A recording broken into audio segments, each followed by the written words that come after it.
Here's your host, Alana. Well, Diana, first off, thank you for being here and for fighting battles most people don't even want to look at. So your courage and your heart are saving lives, and we're honored to have you with us today. So welcome back to the Alana Show. Today we shine a light on a woman who is not just raising awareness, she's saving lives. Diana Davis, founder of Movies Making a Difference, is using film and fearless action to expose and fight the trafficking and exploitation happening right here in our communities. From her film Cathedral Canyon to building survivor homes, Diana's work turns horror into hope and victims into survivors.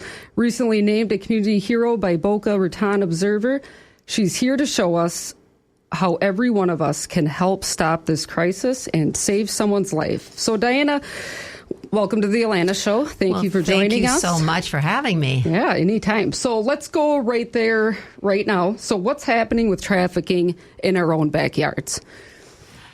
It is everywhere. You know, people will say that Florida is the number 3 state, California, Texas, then Florida. But it is everywhere in America. And so it's not like there's number 1 and then, 2, like big gaps between them. They're all right up there. 1, 2, 3, 4, 5, like everywhere.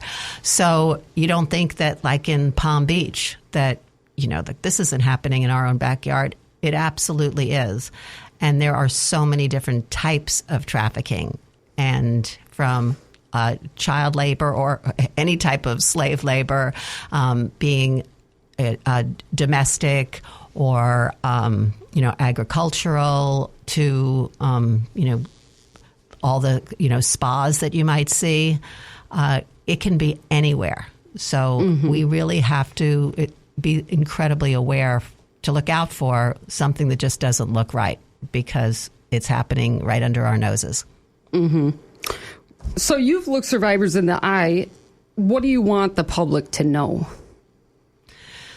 Usually, they don't know they've been trafficked. So I'm looking them in the eye and knowing they've been trafficked, and they're groomed, that they call it. So you don't find very many girls that are just like young teenagers that are snatched from the mall, things like that. They find on the internet girls that are, having a hard time in school, not getting dates, families that are, very, very dysfunctional, and someone comes in, a trafficker posing as their boyfriend, and will take them away, and they'll be the Cinderella story. And so when they finally have gradually put into, they could be doing waitressing at the friends' poker parties, and then they say, can you do a bachelor party? And then can you be a waitress at a strip club? And then can you be a stripper? And it just goes into prostitution. And it happened so gradually, and they get them hooked on drugs. So they don't actually have them usually in cages, or they are coming and going, but their addiction now is so strong they'll go into withdrawals, and they've been separated from their families. So the girls now feel absolutely humiliated. They have such shame, and they just think they made a really bad decision. So, most of the prostitutes you see, very few people grow up and say, I want to be a prostitute. And when you approach them, I think you had mentioned before, it's not easy to say, hey, look, you're in a tough situation. That's actually not right. How do you, convince them and show them that's not love, that's not the way to live? They have to come to me and say, I'm in a really bad predicament. I've been told. They all find me through word of mouth. Mm-hmm. And so they'll finally get to the point where it's, as horrible as it's scary it might be to break away and be on their own and deal with the wrath or, the danger that'll happen if they try to escape, is still worth the risk than staying where they are. And that's at the point they find me. They still won't say they're trafficked. They'll think it's domestic violence, or they made a really bad choice and they're with a bad man. But it's hard to get them to prosecute these people. They think it's their ex-boyfriend, not even thinking, well, they were one of 30 of these girls that were being trafficked. Why is it so hard to prosecute? Because they won't turn them in. They won't say, if they're on the stand and they say you were trafficked, they'd say, no, I wasn't trafficked. Were you kept locked up? No. Were you free to go when you wanted? Yes.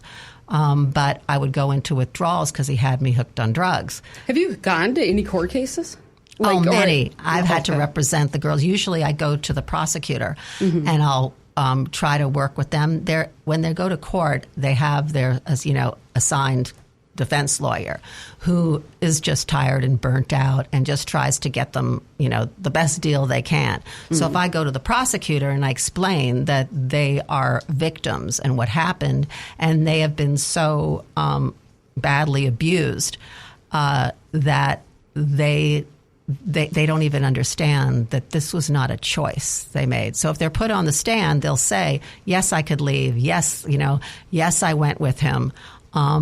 Why did you leave? I was afraid to go out on my own. That doesn't, they say, well, obviously, you weren't trafficked, not realizing that psychologically with the drugs and the threats of, harm to their families, the fear is so instilled that they get away. That's why Jeffrey Epstein was able to get away from it for so long. He went to West Palm and had girls from terrible, terrible circumstances and said, would you like to stay where you are in your horrible circumstance, or would you rather come with me and have beautiful clothes and go on jets and caviar and everything? And they either can be abused here or there, and they choose this one. And that went on for a long time. I was actually reading an article about an advocate that wanted the FBI to follow trafficking. I think it was back in 96. I'm not sure if it took any or went anywhere, rather, but I found it peculiar, especially watching the Epstein document. Otherwise, I'm not really familiar with it. I knew some people that knew some of the girls that they would use to recruit. And by the time they woke up, they were both shocked and ashamed, and they didn't know how to move forward with the fact that they had actually, helped with the situation, but also were abused themselves. And it seems like the trafficking, regardless if it's at a massage parlor, at Epstein's house, or things like that, it seems like they have a good system, but does the law have a good system to support people that are stuck in this? And do they have a good understanding of the mental, emotional abuse, kind of entrapment, like law enforcement? Yeah, just in general in the courts, because, if Epstein went on that long, outside of, the blackmail, things like that, whatever the case is with that. It depends on what city it's in. Like, I rescued a girl from Silva, North Carolina, which is like the tiniest little town. There's a college town and, a resort community, and no one would imagine this trafficking ring there. And I got her safe into a McDonald's, got the police to go right to the house. We had the address, and before the traffickers came home, they had arrested them. I got her to hospital to have a rape kit, put it all together. I testified remotely, and they all went to jail. Silva was this tiny town that they'd been trained so well in human trafficking. I had another girl in St. George, Utah. I had the traffickers at her door and the police right there, and we had all the text messages and the girls he'd taken, and the police said, no crime has been committed yet to this girl. So until they actually take her, there's nothing we can do. That's infuriating. Yeah. So it just depends on the police force. But Interesting. This area is great. Oh, yeah. Well, it is all around in general. So why are so many people still blind to the crisis, and who's turning away? Kind of, does that go hand in hand with the pandemic? I think so. I mean, I have so many people who say, I love what you do, but I couldn't handle it. It's just too heartbreaking. I can't even stand to look at it. A lot of people say, I just can't watch your films. It's too disturbing to me. So they don't want to get educated, although our films, for that reason, all have very heroic, uplifting endings. So when people do see them, they say, wow, I can help with this. I can do that. If everyone just helps a little, starting from, if you see a girl who looks like they're in a situation, most likely with an older man and they don't look comfortable and they seem really young, they most likely do not want to be there. And you don't have to do anything yourself, but it's like if it's at the breakers, which it happens a lot there. Go and get, because the employees there are trained. Go and find somebody, just say, you know what? This looks unusual. And they're trained to know what to do. So you don't have to get involved yourself. Same thing, an airplane now. All the flight attendants are incredibly well trained. Hospitals, even beauty salons now are, because they bring the girls in to have them look great. And looking out for different tattoos. But so they are making progress compared to... They're making so much progress. And in fact, great. People keep saying to me, I can't believe how bad it's gotten. Like now it's even in Palm Beach. It's been here forever, especially the domestic trafficking, getting girls up from Brazil and things and taking their passports, and no one knows they're in some big house there. Now law enforcement is very aware of things. So, and the fact that we're here talking about it. 10 years ago when I started it, people said, in our country? No, it's not here. So it's not like it's increased that much more. It's really the awareness. Movies Making a Difference, which is your Instagram. People can follow along the stories. How are you using film to crack through the silence even more? And also tell us about your award. Thanks. Yes. So, I started as an actress in New York, and then I was in Scottsdale and married with kids, and I heard that this was going on the border of Arizona and Utah with the fundamentalist Latter-day Saints that were the polygamists that sometimes are glamorized in these reality TV shows. They're slaves. And so I made a movie when the real estate market had collapsed. There was a writer's strike. We all made Cathedral Canyon. And I didn't get into any film festivals out there. Didn't realize that they really are organized crime. And they're selling the girls. They're having them have the polygamists can have so many children to breed into child labor, construction from coast to coast. So that's what Cathedral Canyon is about. My best friend, Lavinia Baker, lived here, and I said, well, if I get into the Palm Beach International Film Festival, at least I'll have a place to stay. We got in, and we won for Audience Choice for Best Feature Film. Awesome. Congratulations. Thanks. So everyone in this area said, oh, my gosh, in our country, what can we do to stop it? And I met so many survivors along the way. That's when I turned it into a nonprofit, that 100% of the proceeds from the movies would go back to AIDS survivors. And now we're on our third movie, and we've rescued and aided over 250 young people. I quit counting a couple of years ago. Wow, that's amazing. Don't stop counting. Yeah, and so the award was Surprise Me Filmmaker Life magazine that had me on the cover like maybe 2 years ago. Surprised me with the book it's called Beyond Hollywood. So outside Hollywood, the 50 most influential filmmakers, and I'm in it. Awesome. Page 20. Well, Spitter, that's awesome. Mm-hmm. So when you rescue someone, what does the road to healing actually look like? It's amazing that each one is individual. Like sometimes I'm usually in awe of most of them, thinking what you've been through and look how resilient you are and healthy. Mm-hmm. But as I had said before, most of them are put on drugs, so it's really hard for them to leave. So first thing is get them into rehab. We get scholarships for the girls and boys. We rescue both. And then after that, getting them into a halfway house, which we will help subsidize, and see what their education is, if they need GEDs or if they have them, to try to get them online college, jobs, so employment, therapy. So we have volunteer therapists who also work pro bono with them, get them through that. Find out what their dreams are, what they want to do. I have one right now who says, I want to be a policeman.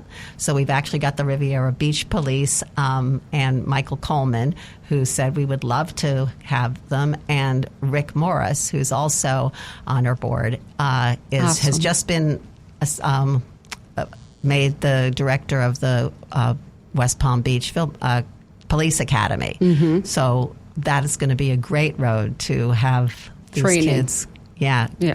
And there's so many other jobs I didn't even realize in police work that is, publicity, marketing, community outreach and things that they don't necessarily have to be an officer. Mm-hmm. So we love the Riviera Beach Police Force and West Palm. So awesome. Yeah, South Florida has a good group for sure, all across the board. So for people listening right now, what's one thing they can do to help today to help stop this? And then also, if they're, say, a dentist or in a field where they're willing to kind of contribute their services to somebody's healing path, anything like that? Yes. Well, of course, this costs money for us to rescue the kids. And they never, since most don't have families, we're alienated from their families, we're their family forever. So it's a long journey of ups and downs, but it's so great. I go to so many weddings and christenings, but along the way, it costs a lot, just like our own kids cost a lot. So you can go to our website at moviesmakingadifference.org. And there's a donate button, and for $25 a month, that's like what we're saying, $25 in 2025. It makes such a huge difference on just, even getting them insurance. Dentists aren't covered by insurance. Mm-hmm. So, and they haven't had any dental services for years sometimes. So this is so important. If anyone could just, do that. Volunteering, we don't have any overhead, so we have, writing thank you notes to our donors at our events, set up and clean up, things like that. It's a great community here that we do have so many volunteers that want to be there. But we need more therapists. We need legal, anyone in the legal profession, medical, all things like that. Good. Also on their website, you can click on Watch Cathedral Canyon, and that's our first movie.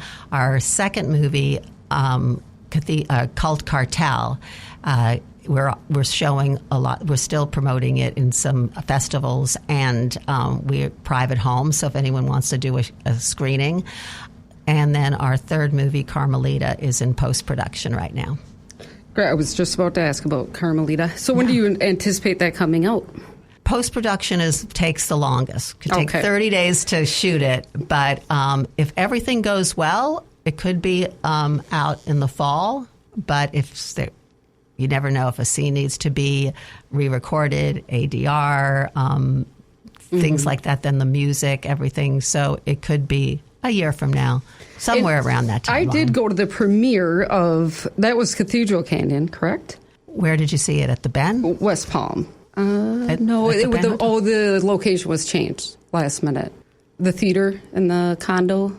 But yes. But I remember I was angry during it. You're just like, what is going on here? But you did a really good job at the end wrapping it up to be uplifting, which I thought I was good. Because I was actually, it's kind of crazy, but we met with an evangelist. He goes around the world doing missionary stuff. And he looked at me and he said, I could see you with this had to be 15, 17 years ago, a long time. Mm-hmm. He said, I could see you with a machine gun in foreign countries fighting trafficking out of nowhere. And I'm like, I'd rather do that right here, And I don't know why that shot out of my mouth, but anyway, I think for some people, it's very sad, it's disgusting. And then others, there's this fight, mode that kicks in where it's that's unacceptable. So you have a lot of patience and articulate about it, which is a huge blessing to a lot a people. Well, I've been doing it a long time, and I've made mistakes. I'd be on the news for sure. Yeah, a girl, everything going great, and then all of a sudden she meets some awful guy, and off she goes. And I would go get on a plane. I'd go chasing her. I'd plague her. But I don't do that anymore because I realize they have to be ready, and it's their journey, and we're always going to be there for them. So I've learned a lot along the way of what works. And also, because we have so many of our survivors and they're part of our family, when we have events, people get to meet them. And they realize that there's not this big difference. Like people think it'll be just these, hardened, awful, women from the streets and you can't trust them. And, they have an idea of what someone that's been trafficked would be like. And then they meet these beautiful women who are incredibly intelligent and, could be, their neighbor. It gives them a completely different sense of, like the danger or the dark side that they don't want anything to do with. It becomes now we're celebrating who they are and where they're going and not where they've been. And that makes a huge difference. Yes, yeah. Well, I think it's fantastic. So are there new precedents that you've noticed? Like you said, you've been doing it a long time. And, we all kind of know about the Epstein deal. We still haven't even released the list. But do you think just if it's still going on, like there's certain people within that industry that, are in a position to keep it going without it stopping? If you're catching my drift. Yeah, well, where it makes it very difficult, whether dangerous, especially dangerous if you get close to what, one of their, well, like let's just say you were to get close to Epstein's situation, which took a long, long time to break down, surprisingly, but disgustingly. We're all learning more and more. But how do you kind of navigate that? Well, you take the FLDS, the Fundamental Latter-day Saints, that are operating under the guise of religion. And that would be like similar to Waco. Yes, it's the polygamous because they're breeding child labor. It's organized crime. And they're getting away with this, and they are dangerous. They have lobbyists in Washington. I mean, they're huge. So people will say, well, how can this go on in our country? We've got to stop it. And I say, how can the mafia continue? How are we going to get rid of that? So we can raise enough awareness to have people say this is not a religion. And they're huge traffickers from Mexico, Canada. But we can help them. But it's dangerous. That's one of the reasons why I live here full time, because Arizona was right on the border there. And I'd get threats all the time and try to show the movies and be shut down. And the manager of the theater would be threatened as well. So it was so tough. So it really, it is organized crime. But I think that most of it is on a much smaller scale, that they're just like drug dealers that realize that drugs, they have to buy more drugs and sell them, whereas a girl you can use over and over and over again. That's sick. And they're not an Epstein or organized crime. They're just these kind of underworld bad guys, and they're just living under the radar. That's the biggest thing. Now there's the supply and demand. If American men were not purchasing these girls, there would be no business for the traffickers. So to say things like, oh, we're going to build a wall and keep the traffickers out and we're going to do, well, to me, it's like saying that the Muslim women have to cover themselves up because the men are be too tempted by them. If our American men would just be educated that these girls do not want them, and they're not choosing this life, that they're slaves, and it's a horrific life, then there wouldn't be any business. Yeah, I was talking to officers years ago. I think it was around the time they busted that massage parlor up in Gardens. But they were saying, it's kind of sad when they meet, like 70-something-year-old man who lost his wife and just kind of looking to, whatever, versus, they have. But that was exactly what they're saying is it's the fact that that business is going there regardless, and usually the girl does not want to be there. They're stuck there, whether they know it or not, despite how long they took them down the road of drugs and manipulation. Right, but that's why education and awareness is so important, because that 70 or 80-year-old man can't just think that, oh, this is how this girl's choosing to make her living. They have to be aware of what they're doing, that that they are severely abusing a young girl. And hopefully, if they're aware of it, they won't, that won't be enjoyable to them. even something like child trafficking, which is getting so much kind of, publicity on the UN and all the statistics. So child is under the age of 17. I mean, under the age of 18. So most of when they're saying kids are 15, 16, and 17, they're not 2, 3, and 4, even though you have those, the pedophiles and everything. That is different than the trafficking we're thinking of. And luckily, because most American men, they don't want the children. So it's a supply and demand. The traffickers would be supplying the kids if that's what the American men want. They want these, 15, 16-year-old girls that look like they're 21, 22. And, the men think that they're, being seduced by this girl. Men need to know that if the girl doesn't seduce them, they're going to go home to, be terrorized. So this is just so important that American men realize that, prostitutes are not just there for their pleasure. Mm-hmm. And if they stopped it, then the traffickers would have to find a different horrible business to be in. But well, there's hope with what you're working on, which is great. That's why awareness is so important. Mm-hmm. Amen. So is there anything else you'd like to cover? So Instagram is... Movies Making a Difference. Okay. Yeah. And then otherwise they can go to moviesmakingadifference.org. And I encourage everybody or you listening to go do the 25 a month for 2025. That would be so wonderful. Yeah, that'd be excellent. And then, Diana, thank you for not just speaking out, but stepping up where it counts. For those of you listening, you can learn more, donate, or get involved by visiting moviesmakingadifference.org. And if this mission stirs something in you, don't wait, whether it's this fight or another cause close to your heart. Start your own movement. That's what we do here on the Alana Show. So we get loud, we get moving, and we make a difference. And remember, silence protects the traffickers. Action protects the survivors. So thank you, Diana, and look forward to having you back or seeing what you do next. Thank you. Thank you, Alana. Yeah.